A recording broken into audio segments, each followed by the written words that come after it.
یہ بات ہو نہیں سکتی کہ انسان کی زندگی میں مشکل نہ ہو۔ جب انسان کو پیدا کیا گیا تھا، اس کا خمیر گویا گیا تھا، تو 39 دن تک اس کے خمیر پر مٹی جو گوندی گئی تھی انسان بنانے کے لیے، اس پر 39 دن دکھوں کی بارش ہوئی تھی اور ایک دن خوشیوں کا می برسا تھا۔ تو انسان کی زندگی میں خوشی اور غم اس تناسب سے ہیں۔ لَقَدْ خَلَقْنَا الْإِنسَانَ فِي قَبْضٍ، انسان کی زندگی مشقتوں کا مجموعہ ہے، حالات کی تلخیوں کے سے مقابلہ کرنا پڑتا ہے، لیکن حالات مشکل ہو جائیں تو ان سے نکلنے کا راستہ کیا ہے؟ تو سنیے قرآن کیا کہتا ہے، وَمَن يَتَّقِ اللَّهَ يَجْعَل لَّهُ مَخْرَجًا وَيَرْزُقْهُ مِنْ حَيْثُ لَا يَحْتَسِبُ، جو اللہ سے ڈرنے لگ جاتا ہے، تقوی اختیار کر لیتا ہے، تو پھر اللہ تعالیٰ جل شانہ اس کے لیے مخرج پیدا کر دیتا ہے، یعنی اس مصیبت سے نکلنے کے اللہ راستے دیتا ہے۔ یہ اس شخص کا مقصوم ہے جو اللہ سے ڈرتا ہے۔ اس پر مشکلات اس پہ بھی آتی ہیں، یہ نہیں کہ اس پہ مشکلات نہیں آتی، زندگی کی مشکلات کا وہ بھی شکار ہوتا ہے، لیکن جو ہی مشکلات آتی ہیں ان مشکلات سے نکلنے کا اللہ اسے راستہ بھی عطا کر دیتا ہے۔ اور دوسری بات، وَيَرْزُقْهُ مِنْ حَيْثُ لَا يَحْتَسِبُ، اللہ اس کو وہاں سے رزق دیتا ہے جہاں سے اسے گمان بھی نہیں ہوتا، وہاں سے رزق دے دیتا ہے۔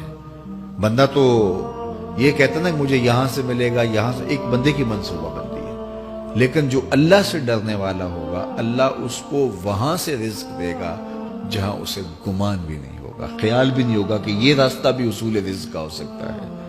تو یہ میرے رب کا وعدہ ہے اور میرے رب کے وعدے سچے ہیں۔ تو جب تم اللہ سے ڈرنے لگو گے تو یہ تخت و تاج، یہ دنیا کی عزتیں، یہ تمہارے قدموں میں ہوں گی۔ اس سے ڈرنے کا نتیجہ ہے جو تمہارا رب تمہیں عطا فرمائے گا۔ حضرت عمر رضی اللہ تعالیٰ عنہ کی خدمت میں ایک شخص آیا، اس نے کہا میرے ہاں اولاد نہیں ہے، تو آپ نے کہا استغفار پڑھا کرو۔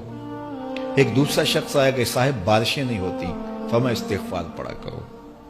تیسرا شخص حاضر خدمت ہوا اور کہا کہ ہمارے ہاں قحط کا عالم ہے، فرمایا کہ استغفار پڑھا کرو۔ تو کوئی پاس بیٹھا تھا، اس کے اٹھ کے جانے کے بعد کہا کہ مختلف لوگ مختلف سوال لے کر آئے اور آپ نے ایک ہی جواب دیا کہ استغفار پڑھا کرو۔ تو کہا میں نے اپنی طرف سے تھوڑا دیا، یہ تو میرے رب کا فرمان ہے۔ کہا وہ کیسے؟ کہا سورہ نوح پڑھو، فَقُلْتُ اسْتَغْفِرُوا رَبَّكُمْ، حضرت نوح علیہ السلام نے اپنی قوم سے کہا کہ اپنے رب کے حضور استغفار کیا کرو، اِنَّهُ كَانَ غَفَّارًا۔ اس کا نتیجہ کیا ہے؟ جب تم استغفار کرو گے تو وہ تمہارے گناہ بخش دے گا۔ ایک تو فائدہ اس کا یہ ہوگا، وَيُرْسِلِ السَّمَاءَ عَلَيْكُمْ مِدْرَارًا، آسمان سے موسلادھار بارشیں بھی برسیں گی، وَيُمْدِدْكُمْ بِأَمْوَالٍ وَبَنِينَ، اور اللہ تمہیں استغفار کی برکت سے مالا مال بھی کر دے گا، وَبَنِينَ، اور تمہیں بیٹے بھی عطا کرے گا، وَيَجْعَل لَّكُمْ جَنَّاتٍ